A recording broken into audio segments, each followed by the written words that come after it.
साब्जिया में ही सेंटर होना चाहिए था। बोर्ड पैसा कमाने के लिए नहीं है, बोर्ड बच्चों को आसानियां फराहम करने के लिए है। और अगर गरीब बच्चे 52,000 रुपए फीस नहीं दे सकते हैं तो क्या आप उनका सेंटर शिफ्ट कर देंगे वहां से? इस तरह का रवैया तो प्राइवेट स्कूल वाले भी नहीं अपनाते हैं। प्राइवेट स्कूल वाले भी सोचते हैं चलो बच्चों को थोड़ी रियायत दी जाए।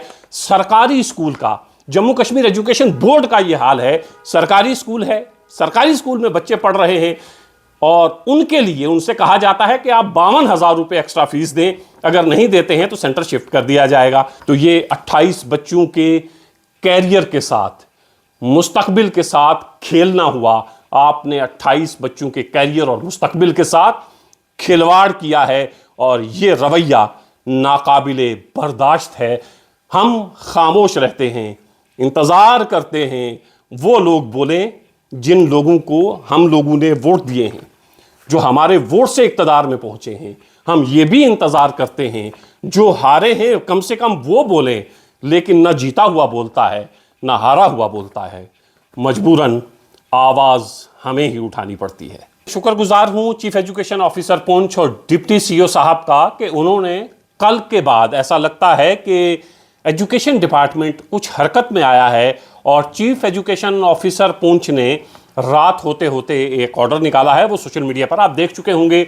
डिप्टी चीफ एजुकेशन ऑफिसर ने भी कुछ असातिज़ा को सस्पेंड किया है और कुछ जो वहाँ पर सुप्रीडेंट, डिप्टी सुप्रीडेंट थे उनको हटाकर नए सुप्रीडेंट और डिप्टी सुप्रीडेंट तैनात किए हैं ताकि 10वीं और 12वीं के इम्तहानात साफ शफाफ हो सकें।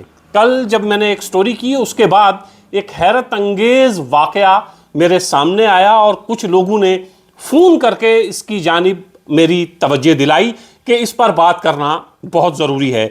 जाने क्यों जम्मू कश्मीर का ये जो एजुकेशन बोर्ड है ये इस तरह की कोताहियाँ करता है। जाने क्यों ये लोग नहीं समझते हैं कि गांव देहात में, पहाड़ों पे लोग किस तरह ज़िंदगी बसर करते हैं, कितनी मेहनत और मुशक्क़त के बाद अपने बच्चों को पढ़ाते हैं, स्कूल भेजते हैं, इस उम्मीद और इस आस के साथ स्कूल इन्हें पढ़ाएगा। जब इम्तहानात होंगे जम्मू कश्मीर एजुकेशन बोर्ड इनका ख्याल रखेगा कि इनके इम्तहानात सेंटर जहाँ पर ये पढ़ रहे हैं वहीं पर हूँ, वहाँ आसपास हूँ, ताकि ज़्यादा दूर सफ़र ना करना पड़े। लेकिन एक ऐसा हैरत अंगेज़ वाक़या सामने आया कि उस पर यकीन करना मुश्किल था। तो मैंने फिर बहुत सारे अपने एजुकेशन डिपार्टमेंट में हमारे दोस्त अहबाब हैं उन्हें फ़ोन करके पूछा कि क्या वाकई ऐसा हो सकता है, क्या वाकई ऐसा किया गया है। तो जब जवाब मिला हाँ ऐसा ही हुआ है तो मुझे लगा इस पर बात करना ज़रूरी है ताकि कम से कम जम्मू कश्मीर एजुकेशन बोर्ड जो है हमारा वो इसकी तरफ सोचे कि आप एक कमरे में बैठते हैं, एसी लगा हुआ होता है और आप सुबह 10 बजे से 4 बजे तक एक कमरे में बैठते हैं, लेकिन वो बच्चे जो बहुत दूर से पैदल सफ़र करके स्कूल तक पहुंचते हैं, फिर उनके साथ बोर्ड को किस तरह का रवैया रखना चाहिए। ये एक स्कूल है हायर सेकेंडरी स्कूल साब्जिया। वैसे भी साब्जियाँ बहुत दूर दराज का इलाका है। अगर आप पुंछ से वहाँ पहुँचने की कोशिश करेंगे तो 2 से ढाई घंटे आपको लग जाएंगे और बहुत दूर दराज का इलाका है हायर सेकेंडरी स्कूल साब्जियाँ। तो इस बार के 12वीं के इम्तहानात साब्जियाँ में जो पहले से कायम शुदा सेंटर था उसे हटा दिया गया और अब ये बच्चे हायर सेकेंडरी स्कूल अड़ाई में जाकर इम्तहान दे रहे हैं। और आप समझिए, सोचिए कि अगर 10 बजे इम्तहान हॉल में पहुंचना है, इम्तहान के लिए 10 बजे पहुंचना है तो सुबह 5-6 बजे आपको घर से निकलना पड़ेगा, क्योंकि साब्जियाँ जो प्रॉपर साब्जियाँ है सिर्फ वहीं के बच्चे इस स्कूल में नहीं पढ़ते हैं, वहाँ से 8-10 किलोमीटर दूर पहाड़ी इलाका, बिल्कुल पहाड़ है, 8-10 किलोमीटर दूर से बच्चे साब्जिया स्कूल में आते थे। वहाँ से वो मंडी आएंगे, मंडी से फिर अड़ाई जाएंगे। तो सुबह 5 से 6 बजे बच्चा निकलता है और फिर 10 बजे अड़ाई पहुँचता है, एग्ज़ाम हॉल में बैठता है, पेपर ख़त्म होता है, फिर वापस घर आता है। वापस घर आते आते 4 से 5 बज जाते हैं। तो ये 7-8 घंटे जो बच्चों के इस वक्त नुकसान हो रहा है, कि इस वक्त, ऐसे वक्त में जब बच्चों को पूरा फोकस पढ़ाई पे करना चाहिए, बच्चे इस जहनी कश्मकश में और इस जहनी दबाव में हैं कि सुबह 5 बजे उठना है, फिर वापस शाम को 4, 5, 6 बजे घर पहुंचना है, तो ये 7-8 घंटे जो बच्चों के नुकसान हो रहे हैं, इसका जिम्मेदार कौन है? सावजिया में सेंटर रखा जा सकता था, कोई नया सेंटर कायम नहीं करना था। ऑलरेडी वहां एग्जिस्टिंग सेंटर था, वहां सेंटर मौजूद था, उस सेंटर में इम्तहानात करवाने थे। जब मैंने पूछा कि सेंटर क्यों शिफ्ट किया गया, क्या वजह है सेंटर शिफ्ट करने की, तो बताया यह गया बोर्ड ने 52,000, 50,200, 52,000 रुपीज एक्स्ट्रा मांगे थे।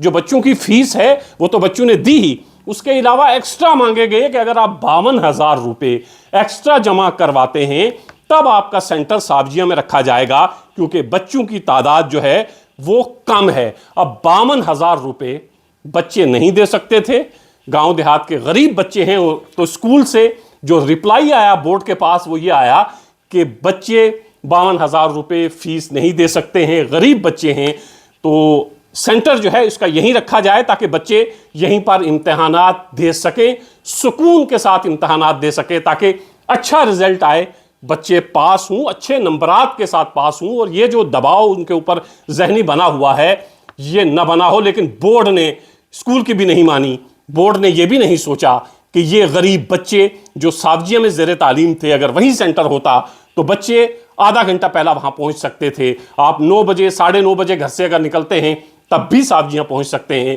प्रॉपर सावजिया के बच्चे अगर 10 मिनट पहले घर से निकलेंगे तो 10 मिनट में वो सावजिया हायर सेकेंडरी स्कूल पहुंच सकते थे। अब वही बच्चे आने जाने का 6 से 7 घंटे का सफर करते हैं, और उसी दिन जिस दिन पेपर होता है तो उस दिन बच्चों को किताबों में मशगूल होना चाहिए, किताबें पढ़नी चाहिए, तैयारी करनी चाहिए, बजाय इसके कि वो इम्तहान की तैयारी करें, बजाय इसके कि वो किताबें पढ़ें। बच्चे ये तैयारी करते हैं कि सुबह निकलना है, फिर एग्ज़ाम हॉल में पहुंचना है और इम्तहान देना है। इसमें बच्चों के 5 से 6 घंटे ज़ाया हो रहे हैं, और उस दिन ज़ाया हो रहे हैं जिस दिन उनका इम्तहान है। तो इजाफी फीस, एक्स्ट्रा फीस न मिलने की वजह से बोर्ड ने इस सेंटर को हायर सेकेंडरी स्कूल अड़ाई में शिफ्ट कर दिया है, और हर रोज़ बच्चे आने जाने का लगभग 50 से 60 किलोमीटर का एक्स्ट्रा सफ़र जो है वो तय करते हैं। रोज़ 50 से 60 किलोमीटर का सफ़र इन्हें तय करना पड़ता है। और आप सोचिए कि बच्चे जिस दिन पेपर देने जा रहे हैं उस दिन उन्हें 50-60 किलोमीटर का सफ़र तय करना है आने जाने का, तो फिर वो इम्तहानात में क्या लिखते होंगे, कितना ज़हनी दबाव होता होगा बच्चों पर, और कितने बच्चे परेशानी के हाल में, परेशानी के आलम में पेपर दे रहे होंगे। और हायर सेकेंडरी स्कूल सावजिया जहां ऑलरेडी सेंटर था, पहले से सेंटर मौजूद है, वहां सेंटर रखा जा सकता था, लेकिन बोर्ड ने अपनी मनमानी की, बोर्ड ने नहीं माना, और बोर्ड ने कहा नहीं, बच्चों की तादाद कम है, लगभग 28 बच्चे थे, तो 28 बच्चों के लिए सेंटर सावजिया में नहीं रखा गया, 28 बच्चों का कैरियर दांव पे लगा दिया गया, और हर रोज 50 से 60 किलोमीटर का सफर बच्चे तय करते हैं। सावजिया में अगर आपको सेंटर नहीं रखना था, पहले तो सावजिया में ही सेंटर होना चाहिए था। बोर्ड पैसा कमाने के लिए नहीं है, बोर्ड बच्चों को आसानियां फराहम करने के लिए है। और अगर गरीब बच्चे 52,000 रुपए फीस नहीं दे सकते हैं तो क्या आप उनका सेंटर शिफ्ट कर देंगे वहां से? इस तरह का रवैया तो प्राइवेट स्कूल वाले भी नहीं अपनाते हैं। प्राइवेट स्कूल वाले भी सोचते हैं चलो बच्चों को थोड़ी रियायत दी जाए। सरकारी स्कूल का, जम्मू कश्मीर एजुकेशन बोर्ड का यह हाल है। सरकारी स्कूल है, सरकारी स्कूल में बच्चे पढ़ रहे हैं, और उनके लिए उनसे कहा जाता है कि आप 52,000 रुपए एक्स्ट्रा फीस दें, अगर नहीं देते हैं तो सेंटर शिफ्ट कर दिया जाएगा। चलिए जी, सावजिया से सेंटर शिफ्ट कर दिया जाएगा, तो फिर अड़ाई रखने की क्या जरूरत थी? आप इस सेंटर को मंडी भी रख सकते थे अगर आपको शिफ्ट करना ही था। पहले यह है कि सेंटर शिफ्ट नहीं होना चाहिए था, ऑलरेडी एक सेंटर चल रहा है वहां पे, वहां इम्तहानात इससे पहले होते रहे हैं। इस बार बच्चों की तादाद 28 है, तो आपने सेंटर शिफ्ट कर दिया, मंडी नहीं रखा, अड़ाई रखा। तो सवाल एक है जम्मू कश्मीर एजुकेशन बोर्ड से, सवाल यह है कि क्या 28 बच्चों की अहमियत आपकी नज़र में कुछ नहीं है? क्या 28 बच्चों का कैरियर आपके लिए कोई मायने नहीं रखता है? और क्या इन 28 बच्चों में अगर आपके अपने बच्चे होते तो क्या आपका रवैया इसी तरह का होता? और इन 28 बच्चों में अगर किसी बड़े बाप के बच्चे होते, बड़े IAS IPS ऑफिसर के बच्चे होते, तो क्या तब भी आपका रवैया यही होता?